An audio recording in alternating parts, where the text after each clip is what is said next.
Hello everybody and welcome to this slightly odd video. I haven't made a video like this for a little while. I think the last video I made something similar like this was when I did the Blurb and Me video about Christmas time. As you guys may already know from when you've seen probably my last video where I actually talked about something, which was about my Corsa, which there will be a video on that soon, how it's completely failed this time, and there's bad news about it, and there's some crumb of good news with it to some people, but that'll be in a later video anyways. This video is in regards to myself, my health, and what's actually going on. I had a comment off someone who does watch my videos regularly. Well, I say regularly, every time I post a video, he or she is watching this video, and said they wanted me to talk a little bit more about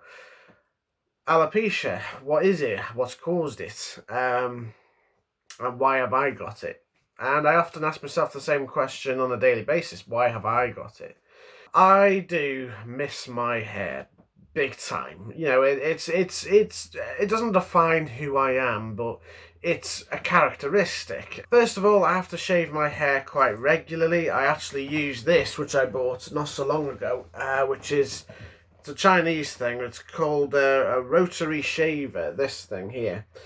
And it's actually pretty good. It contours with the curvature of your head, and I haven't even charged it yet. I've been using it for the last for the last month or two, and it hasn't died of battery. I haven't had to charge it yet, and it's still got a good half an hour left on it still, so it's a pretty good little piece of kit. There's plenty of tools and everything with it, but I have to use it on the daily basis to keep up with my hair growth. And when I say my hair growth, my hair follicles are still there. They grow back within a day or two. You know, and it doesn't get long, but it doesn't take long for you to see like that. There's a patch there. In relation to the update of my hair, you'll see photos are probably here actually of the photos I took when I last had a shower, of how many patches I have on my head. You know, initially when this first came out, it was the one that's on the back of my head on this side that you could see quite potently. And that's the patch I first started. It's been a month or two, maybe more than that now, since I first noticed the alopecia. It's probably been longer than that, actually. I'm guessing probably 4 or 5 months, actually. And it hasn't grown back. It hasn't got any better whatsoever. They've given me this, well, obviously because my B12 was low, they've given me some tablets for the B12s, which I've got to take 3 times a day. And they've also given me this French, I'm guessing, shampoo thingamabobber, which is steroid based, to help with my hair growth, and it hasn't worked. It hasn't done anything. It says on there that if it doesn't work within 4 weeks, then bin it. But I've still got it. I still use it a couple of times. I use Sanex. I use other couple of bits and bobs to try and sort out that type of thing. And I've noticed my scalp is also getting quite dry, so I also use some moisturizer as well for my head as well, especially with the way the weather has been. But what actually started all of this, so when I went to the doctors, before I even knew it was alopecia, I mean, I kind of guessed it was alopecia from the get-go. I knew someone in work who had the same problem, where he had loads of patches on his head, and that's how I first knew about alopecia, and this was like 3 years ago, 4 years ago even. And I've forgotten the guy's name, to be quite honest. He doesn't work for us anymore. But another time I knew about alopecia was obviously with the Will Smith thing, going to the Oscars, and obviously his wife has alopecia, and she had to shave her hair off, should I say. It was something I didn't want to do. You know, when I just had one patch, you know, I could probably hide it pretty well with a decent haircut. So obviously, when I attended a wedding, I went to a local barber's, and I said, look, I've got a mission for you. Can you sort of blend it in so it's not as noticeable? And then I had another one on this side, another one on the back, and then I noticed one on the crown of my head. And a mate of mine, Austin, he even said when he was when I was out one night talking to a couple of mates, he's got LEDs headlights on his car, and when I stood in front of his car, I noticed loads of faint little small patches, which have now become apparent, and they've got worse, and hence why I had to shave my hair off, because it was getting embarrassing. Like, I work in the retail sector, so when I'm working, I get, not just adults asking questions, right, but the innocent ones, like little kids. They'll come up and be like, "Where's half your hair gone? Yeah, why have you got a patch on your hair? Or has somebody played a prank on you and shaved part of your head?" It gets embarrassing like that because it can't be helped. It has not grown back since, and I've been like this for a little while now. But what actually caused it? I don't actually know. The doctors won't say what it is, apart from it's not cancerous, it's not scar tissue, so it must be related to stress. Now, this year, you guys already know because you've been watching my videos, this year has been an absolute bell end of a year for me and my partner Sarah. And it's now we fought all through that we are getting better, but we still have issues we need to sort, or things we need to do. Like, for example, the beginning of this year, on the 3rd of January, my Insignia broke down. Chain was rattling its tits off, and it had to go back to the dealership, and I didn't have a courtesy car. The day later, I found out I had COVID, and I had to isolate for a week. I could only use my Corsa after that for 2 weeks. I had to go to work in my Corsa, which it was shit scary to drive after what happened to my Corsa a little while ago, where the wheel came off whilst I was driving it at 70 mile an hour on the bypass, and that did scare me. Like, I didn't want to drive it as a daily. I'd try not to. But I did, and that car did very well. My little Corsa did very, very well for a 23-year-old car, as it were, And then I got my courtesy car. When I got the courtesy car, it was okay. A couple of days later, I ended up with a nail in the tyre, so I had to take time off to go and get the tyre replaced. And then I had another issue with another tyre where it was forming an egg. And then Sarah's car broke down, her Astra. Or I say it broke down, the power steering completely cut out on her. And the MOT was running out. It also had a couple of tyres that needed changing as well. And we couldn't deal with the car, so we went to go and have a look for another. Obviously, because me and Sarah were working, we couldn't really do anything to go out and have a look at a car. Whilst I had my courtesy car, we went to have a look at a white Astra down at Stoke-on-Trent, and it just wasn't for us. It was white with loads of Tip-X all over it, which you see on most white cars that have stone chips and whatever. I'm not really taking into bother with that, but it looked like it's hit a few problems. It wasn't well looked after. There was dents on the right hand side. The rear bumper was cracked as if somebody went into them, or they reversed into something. There was damage to the front bumper. The gearbox was stiff as hell. Even the selector, you put it left to first, it wouldn't bounce back into neutral, anything like that. And it just had a new turbo on it, but it was leaking profusely from the boost pipes. And when I started it up, I noticed that the engine management light was covered up, and I just said, "Look, sorry, this car's not for us."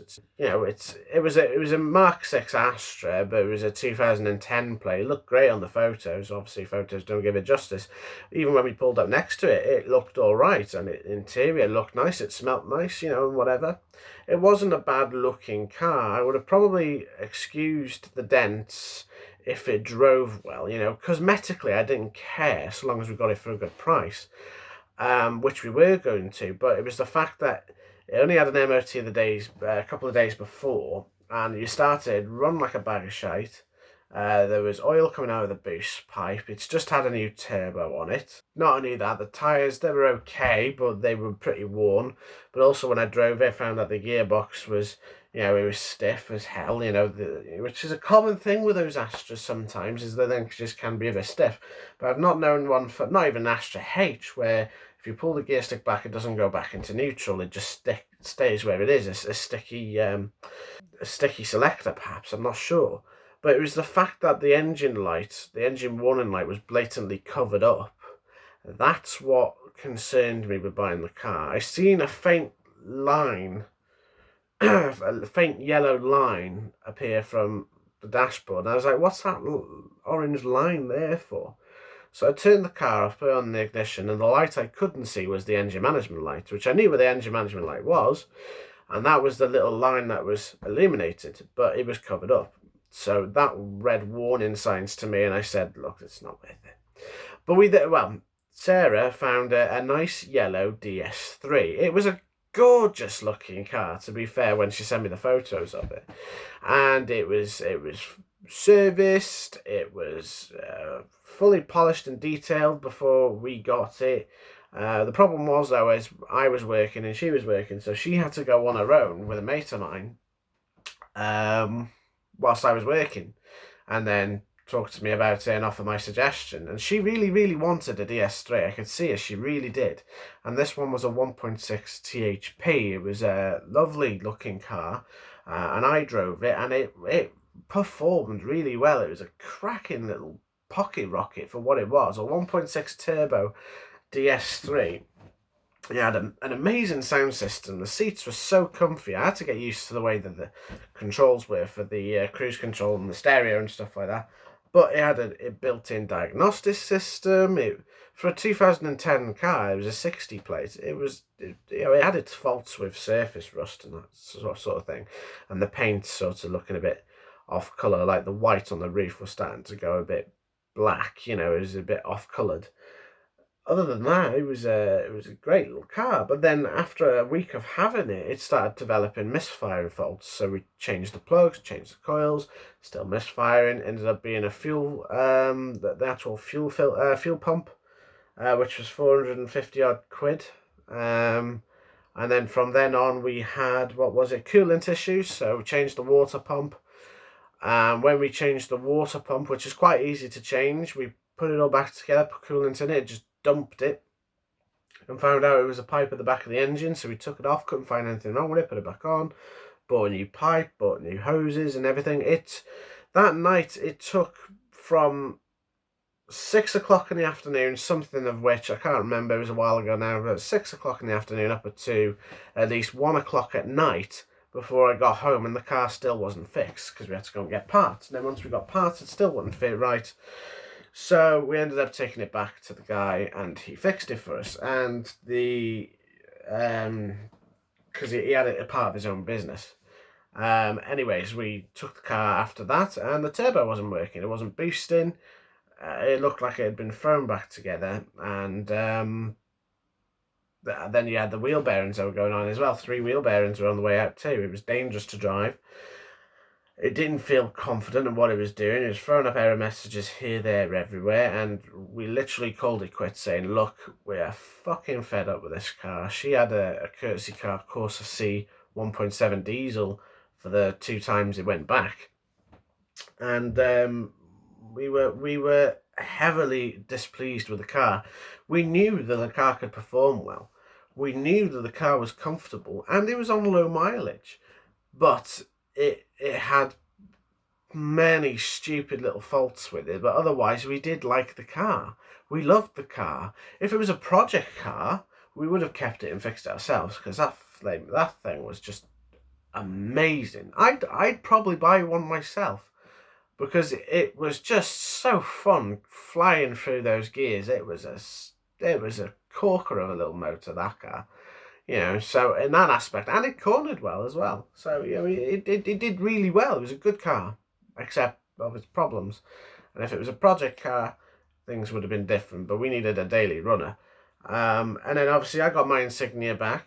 Me and Sarah then went to go and get another car for her. And then we found her Astra J. And it was good that we went for another Astra J, because the Astra J 1.6, the one I had, was a bulletproof car. Never had any problems with it, and in fact, it's actually gone through its first MOT with the new owner, and it passed with no advisories.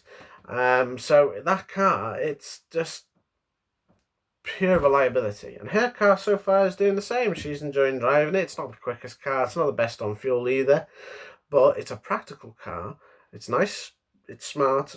And that's all that really matters. It gets her to A to B, and that's what you want from a car. You don't, like my Insignia, I haven't done anything to it yet. I haven't put private plates on, I haven't done wheels or anything like that. And that would be because of personal issues and personal things I have to sort out now. But also other things financially, so I'm trying to sort my head out and trying to sort everything else out. But that pretty much sums up why I have alopecia. Because it was not long after we got Sarah's car, I noticed I had alopecia. But before all of this, last year I was fighting to get my Corsa back on the road with a fuel tank and faulty brakes and getting out of the unit, and the unit being knocked down and the wind. There's been constant problems here and there. And I'll admit, I have been stressing over it sometimes, and it was a very stressful beginning of the year this year, especially being off work and everything else, and not having a lot of money, and then having to pay out for stuff like my servicings and stuff like that for my Insignia. And then missing my Insignia, had to go from a diesel back to a petrol again, or a worse petrol, should I say, because my Corsa doesn't hold the fuel. So it was difficult, and it was difficult for me to try and sort out everything.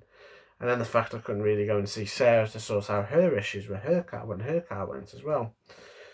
It was a difficult beginning of the year, and it never got any better because then I got alopecia. So after that, everything continued on as best as we could, and then it just naturally got worse. I wasn't really stressing over anything, but my hair wasn't getting any worse, and I'm not really stressing over anything now, to be quite honest with you, other than my course is pretty much dead at this point, but that's in a later video again. But I'm just bobbing along with life, taking things as they come, you know what I mean? I washed my Insignia the other day, bloody nice weather to wash my car in, and I've noticed that my scalp is a bit crusty at the moment, probably because I was in the sun. I have to wear a cap now, don't I? But anyways, guys, that's more or less why I think I have alopecia, is down to stress. That's the only thing I can pinpoint it to. I've been changing my diet. I went to the gym. I've had to stop going to the gym now because I need to save some money. And, it's... I'm trying to live a healthy lifestyle by going to work and not sitting about and doing other things. And, yeah. I had to admit one of my life problems, I suppose, was the fact that I smoke. That was a constant sort of burden in my mind. It was hiding the fact that I smoked towards my parents. And I'm glad I had that off my chest in the end when I actually coincided with them about it. Because I would often worry about them asking me questions when I come home if I stunk of cigarettes. But I'm not worried about that now, and I'm trying to use more vapors again to try and come off that, because that's another thing. Throughout COVID lockdowns, it was just so difficult to cope with anything. And especially if you're a smoker, and I started smoking when my ex-partner left me, and that was a difficult time for me mentally. And I went on to the fags from there on and spiraled downhill for a little bit. Then I met Sarah, and things were getting better, but obviously the habit is still there. And throughout COVID, it was difficult to stop, and that's what sort of made it difficult for me to even today.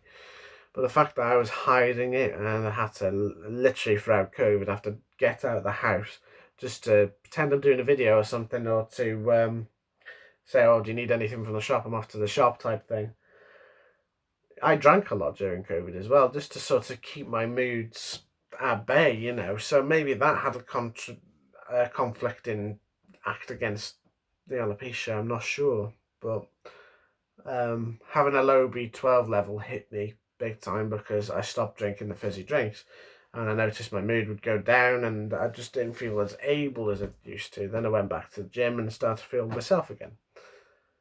So I know I have an appointment with the doctor in the next coming weeks, and hopefully they can give me a bit more help into trying to find out what's actually going on and what I can do to rectify it, because I do miss having my hair. I don't like shaving my hair all the time. My head feels quite sensitive and sore when I'm cutting it all the time, and it's just